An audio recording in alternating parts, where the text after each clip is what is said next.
इस बुक को मैंने 3 बार front to back cover to cover पूरा रीड किया है, तो मैं अपने आप को एलिजिबल मानता हूं कि मैं इस बुक को अच्छे से रिव्यू कर सकता हूं आपके लिए। सी स्टिकी नोट्स हैं सारा कुछ। आज की इस वीडियो में हम करेंगे डिटेल्ड रिव्यू इस बुक का, the Indian economy written by Sanjeev Verma, the latest edition which is the 14th edition. तो इसको वीडियो में मैं प्रोज एंड कॉन्स में बांटूंगा। पूरे वीडियो को एंड तक देखो तो आप एक डिसीजन बनाने में आपको हेल्प मिलेगा कि आपको ये बुक खरीदने है या नहीं। रमेश सिंह को रिफर करोगे, नितिन सिंघानिया को, या इसको। मैंने ये बुक क्यों रिफर की मैं ये भी बताऊंगा, और बहुत ज्यादा वीडियो लंबी नहीं रखेंगे। तो शुरू करते हैं। सबसे पहला मेरा रीजन इसको चुनने का ये था कि इंडियन इकोनॉमी मेरा मैं करंट अफेयर से पढ़ रहा हूँ, उसको मैंने सप्लीमेंट करना था एक बुक के साथ। रमेश सिंह बहुत ही ज्यादा बल्कि बुक है, बहुत ही ज्यादा इन डेप्थ डिटेल में लिखी है। मेरा ऑप्शनल इकोनॉमी भी नहीं है। इकोनॉमी मुझे उतनी पढ़नी थी जितना सारा कुछ कवर हो जाए, मुझे सारे टॉपिक्स का थोड़ा थोड़ा एक बुक से पता चले। उसको सप्लीमेंट करूंगा करंट अफेयर्स के साथ। तो मैंने इसलिए ये बुक ली है कि मैं Ramesh Singh around with current affairs बहुत ज्यादा बल्कि हो जाएगा। Long story short, current affairs है ही, उसको सप्लीमेंट करने के लिए ये बुक बहुत अच्छी है। ऐसा नहीं है कि ये पतली है तो इसमें कंटेंट के साथ कुछ कॉम्प्रोमाइज किया गया है, कंटेंट इसमें भरपूर है। तो सबसे पहला रीजन तो यही है कि ये बल्कि कम है, और जितना इंडियन इकोनॉमी में यूपीएससी में पूछा जाता है उसको ये अच्छे से कवर करती है। सिलेबस से मैंने मिलाया है, प्रीवियस ईयर क्वेश्चंस प्रीलिम्स और मेंस दोनों एनालाइज किए हैं। दोनों के जो भी क्वेश्चंस थे वो इसमें मैंने वो फाइंड आउट किए हैं। इस बुक को मैंने 3 बार front to back cover to cover पूरा रीड किया है।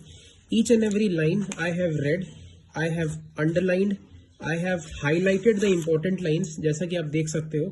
ठीक है, तो मैं अपने आप को एलिजिबल मानता हूं कि मैं इस बुक को अच्छे से रिव्यू कर सकता हूं आपके लिए। सी स्टिकी नोट्स हैं सारा कुछ। तो सेकंड प्रो पे आते हैं इसके कि ये करंट अफेयर्स को बहुत अच्छे से जो भी टॉपिक्स हैं उनको कवर करती है। जैसे कि मैं आपको इसके आपके टेबल ऑफ कॉन्टेंट्स में दिखाता हूँ। सबका साथ, सबका विकास, सबका विश्वास, ये बीजेपी गवर्नमेंट बहुत बोल रही है बहुत टाइम से ये चीज। ठीक है, और बाकी हो गया, let me tell you, world bank की रिपोर्ट, जैम ट्रिनिटी, ये 2025 में ही जनधन आधार मोबाइल ट्रिनिटी आया था, आपको पता होगा। नहीं पता है तो प्लीज कमेंट में बताओ। सो ऑल इन ऑल ये करंट अफेयर्स के जितने टॉपिक्स हैं along with the static portion उसको बहुत अच्छे से कवर करती है। तो और वो सेम चीज आप any which ways current affairs में पढ़ते हो, फिर से इसमें पढ़ते हो, तो एक काइंड ऑफ आपका रिवीजन हो जाता है। थर्ड जो इसका प्रो मुझे लगा कि इसका जो पार्ट बी है which is external banking sector वाला जो पोर्शन है, जिसमें RBI, types of bond, equity market, share market, forex reserves, currency convertibility, जो बैंकिंग सेक्टर रिलेटेड पोर्शन है, नेशनल इंटरनेशनल बोथ, ये इस बुक का बेस्ट पार्ट है। बहुत ज्यादा अच्छे से कवर किया गया है इसमें ये वाला एक्सटर्नल सेक्टर। आप पार्ट बी देख रहे होगे, बेसिकली ये बुक 4 पार्ट्स में बनी है, part A B C D. तो बी है एक्सटर्नल सेक्टर, तो उसमें बहुत ज्यादा अच्छे से ये इसका बेस्ट पार्ट है वो कवर किया गया है। ये किसी के लिए प्रो हो सकता है, किसी के लिए नहीं। मुझे पर्सनली लगता है ये इसका एक एडवांटेज कि ये जो पोस्ट पैंडेमिक ऑर्डर था उसको बहुत अच्छे से कवर करता है। तो किसी को अगर नोट्स बनाने हैं कि पोस्ट पैंडेमिक में ऑर्डर पे नोट्स बनाओ, पार्ट डी में देखिए आप, global economy and post pandemic economic order, ये बहुत अच्छा पोर्शन है। इंडिया एंड इंटरनेशनल दोनों को कवर किया गया। सी Cyprus banking crisis, Greek debt banking crisis, Russia में, तो बेसिकली ये बहुत अच्छा है। इस हिसाब से भी इसका एक 4th प्रो है। इस बुक के कुछ कॉन्स भी हैं। सबसे पहला कॉन ये है कि हर बुक में कुछ टाइपिंग एरर्स होते हैं, वो समझ में आता है, बट ये इकोनॉमी की बुक होते हुए इसमें जो स्टेटिस्टिकल एरर्स है डेटा रिलेटेड वो है इसमें। और इकोनॉमी जितने आपकी lines and statements and static portion है, उतना आपका डेटा जो डायनेमिक पोर्शन चेंज होता है वो बहुत ज्यादा इंपॉर्टेंट है, राइट। जैसे मैंने लिख रखा है, पेज नंबर 319 में एक इंफॉर्मेशन है, आउटवर्ड रेमिटेंसेस जो होती है, तो जो रेमिटेंस लिमिट है करेंटली इंडिया में $250,000 है, $250,000 है, राइट। तो पेज नंबर 319 में आउटवर्ड रेमिटेंस लिमिट $2 लाख लिखी हुई है। ठीक है, समझ में आता है कि चलो बुक पहले प्रिंट हुई थी तो वो पुराना वाला रेमिटेंस लिमिट $2 लाख थी। ठीक है, लिखा है वो, उसको $2 लाख को स्ट्राइक करके 2,50,000 मैंने कर लिया। बट सेम ही बुक में 319 में गलत लिखा है, 342 में, ये पेज नया जो ऐड हुआ है बाद में, उसमें आउटवर्ड रेमिटेंस पहले से ही $2,50,000 लिखा हुआ है, करेक्ट फिगर लिखी हुई है। इसमें पॉइंट करने वाली बात यह है, सेम ही बुक में 319 में पुरानी इंफॉर्मेशन है, 342 में नई इंफॉर्मेशन है। तो आपने नए पेजेस जब बाद में ऐड किए तो पुराना डेटा आपने रिवाइज, नई जो एडिशन आपने छापी उसमें अपडेट नहीं किया डेटा को। तो ये इसमें you will have to read the data with a pinch of a salt. इसको आप थोड़ा सा विजिलेंटली पढ़ो, और जो भी डेटा फिगर्स, कुछ भी growth rate, any data that is written, आपको थोड़ा सा हमेशा चेक करते रहना होगा, क्योंकि इसमें थोड़ा गलत है। फर्स्ट कॉन पे ये और बात करते हैं, जो इनकरेक्ट लाइन है इसमें, जैसे आप यहाँ पे पढ़ोगे, पेज नंबर 383 है। The larger economies especially Germany had a current account surplus while others mainly Germany had a current account deficit। तो दोनों स्टेटमेंट में जर्मनी लिखा है, same country, Germany has a current account surplus and Germany has a current account deficit, which is incorrect. एक country, एक में कुछ और होना चाहिए था, दूसरे में मे बी जर्मनी होता। तो I have updated this with the help of Google. तो ये भी एक थोड़ा इसमें है कि इनकरेक्ट चीजें लिखी हुई हैं।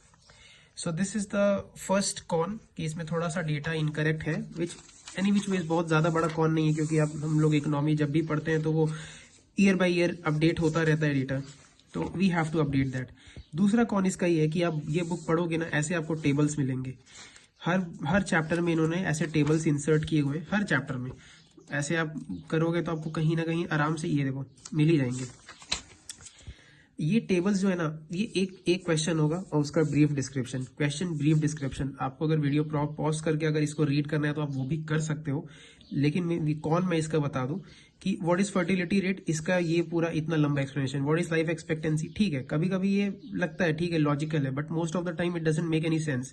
ऊपर टॉपिक कुछ और चल रहा होगा, उसके बाद ये टेबल वाइज इसको लिखते हैं, तो that takes up a lot of page. ये बुक इतनी भी मोटी है, इसलिए इसकी वजह से आई गेस कि मतलब कम से कम इतने पेज तो इन्होंने ये टेबल्स इंसर्ट कर करके पेज बढ़ाए, क्योंकि tables they take a lot of space. आप सेम ही इंफॉर्मेशन को स्टेटमेंट वाइज में लिखोगे पूरे टेबल की जगह, तो वो इतने ही स्पेस में आ जाएगा पूरा। आई एम नॉट सेइंग कि आप पूरे बुक को इतना ज्यादा कंडेंस कर दो, but adding those tables you have to read, और वो बहुत ज्यादा टाइम कंज्यूमिंग भी लगता है और इररेलेवेंट भी है। किसी किसी के लिए नहीं हो सकता है कौन, बट मुझे वो चीज़ बॉदर करती है, और वो बहुत लाइक इलॉजिकल लगता है कि वो टेबल्स अननेसेसरीली बस इंसर्ट किए हुए हैं। तो इसका सेकंड कॉन है। और यार मुझे एज सच इसका दूसरा कोई कॉन लगा नहीं, सो इसलिए वो con again is very subjective, depends on person to person. But ये रही इसके टेबल ऑफ कॉन्टेंट्स। आप एक बार वीडियो को पॉज कर करके आप सारा कुछ देख सकते हो, इसमें क्या क्या टॉपिक्स कवर किए गए हैं।